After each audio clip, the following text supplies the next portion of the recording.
The place, we believe, where the travellers from Brittany in the Perleval story, around the Perleval manuscript is believed to be around 1100 AD, and travellers came from Brittany to visit the grave of Arthur, and there's a cliff coast, which there is from Merthyr Mawr to Cardiff, 35 miles of it, and they come ashore where there's a little valley, and on one side there's a castle, and the other side there's a church. And here's the little valley, there's the fortress, the castle. You can see the mounds and ditches which surrounded it, cutting it off on a promontory there, and the cliffs are down that way, and the sea. And over this side we've got a church, and it's called Hen Eglwys. It's the only place that matches the story. Can't find anywhere else. The site is known as Hen Eglwys, the ancient church. It's a boat-shaped grave mound. In the Songs of the Graves, it says King Kerry is buried at Hen Eglwys above the gravelly cliff. And we're on top of a cliff here, above the sea, and it is a very gravelly cliff. Almost certainly the burial place of Kerry. Fought the Romans from around 50 AD to about 80 AD. To the side of this site is a little valley, and the Perleval story of Brittany, telling how visitors come from Brittany to visit the grave of Arthur, says they come ashore at a cliff shore, and this is a cliff shore, the only place, and there's a little dingle or valley, a little dell, and there it is. So on one side they say there's a church, Hen Eglwys, ancient church. On the other side is a fortress, and there on the other side you've got the fortress. So you've got the church one side, the fortress the other, and a little valley. So everything fits perfectly with the Perleval story, visitors coming from Brittany to visit Arthur's grave. Here are the Coed woods, the woods of mystery, where the cave of St. Illtyd is. This is where Illtyd sat and where he received the body in 579 AD. Secret burial took place in the cave in these woods. You can still see the sea 6.5 miles away at the estuary of the Iwenny, down valley from this woods.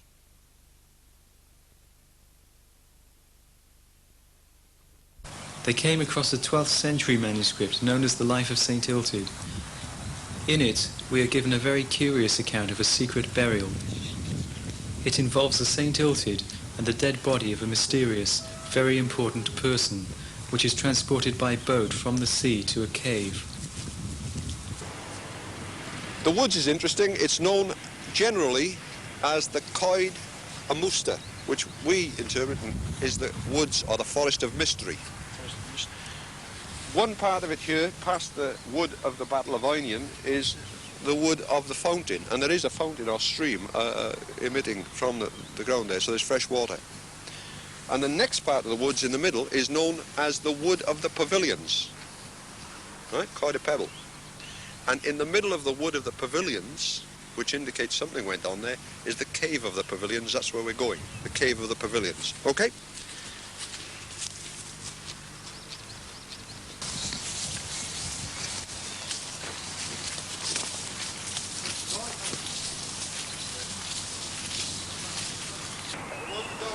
The Life of St. Illtyd describes the cave as being above the Iwenny River and in view of the sea.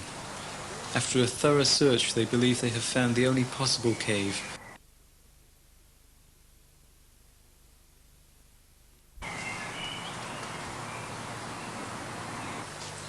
Now there exists in Wales at least 5 folk tales describing Arthur as lying asleep in a cave or under a mountain with 1,000 of his soldiers, awaiting the day when their help will be required by the inhabitants of Britain. But more importantly, according to the Welsh genealogies, St. Illtyd and King Arthur are first cousins. In the Life of St. Illtyd, in section 22, we have an interesting passage. It says, he saw a small ship proceeding and approaching the shore, that it might come to the seaside. Well, we've seen that you can see the mouth of the Ogmore and Iwenny rivers and the sea from this area. And he beheld 2 very respectable persons rowing in the ship. Very respectable person means a nobleman. And St. Illtyd went out to meet it, and with gladness uttered words of salutation. And after a short conversation they gave to Illtyd the perfumed body of a certain very holy man. So you've got to remember that the Holy Family of Bran is the dynasty of this area, and therefore all the kings are part of the Holy Family. It's a very holy man's body, embalmed, mentioning his name, and after mentioning it, forbade him ever to publish it. So he's told who the body is, but he's not to say who it is to anybody. Secret. And having consigned the body to the blessed Iltyd, they returned. These things having taken place, he brought the body with the altar stone, which was on the face of the very holy man, and honourably buried it in the cave.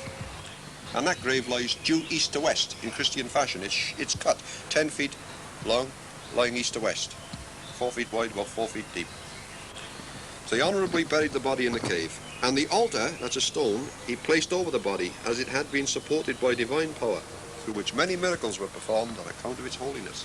So we've got an account of a secret burial in Glamorgan at the very time that King Arthur, who's the only senior member of the royal clan who goes missing, is recorded as being concealed in his burial.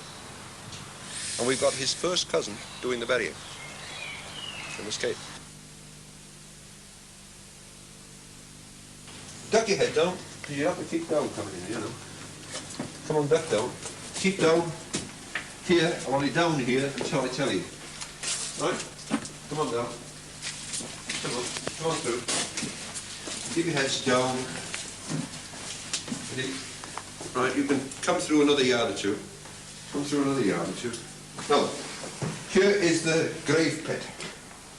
You can see the squared off ends, square that end, squared right on there, very, very straight and square this side, and another square end that end. It's about 3.5, 4 feet wide, 3.5, 4 feet deep, and right across the cave, about 11 feet long. Now that's the grave pit, exactly as described in the life of St. Iltyd, the grave in the cave. It runs east to west, which is Christian fashion, east to west.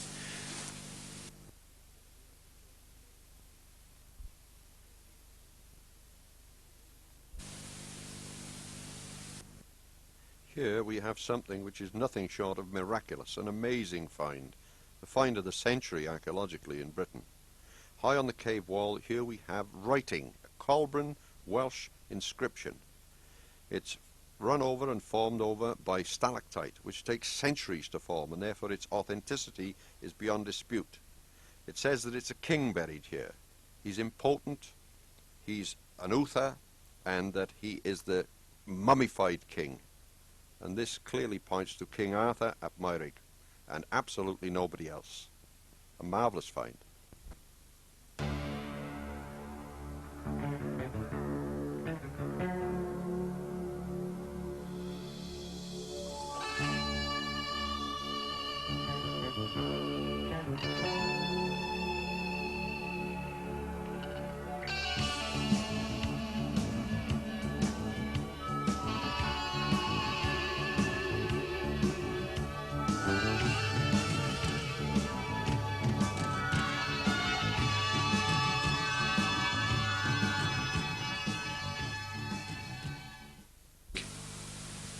In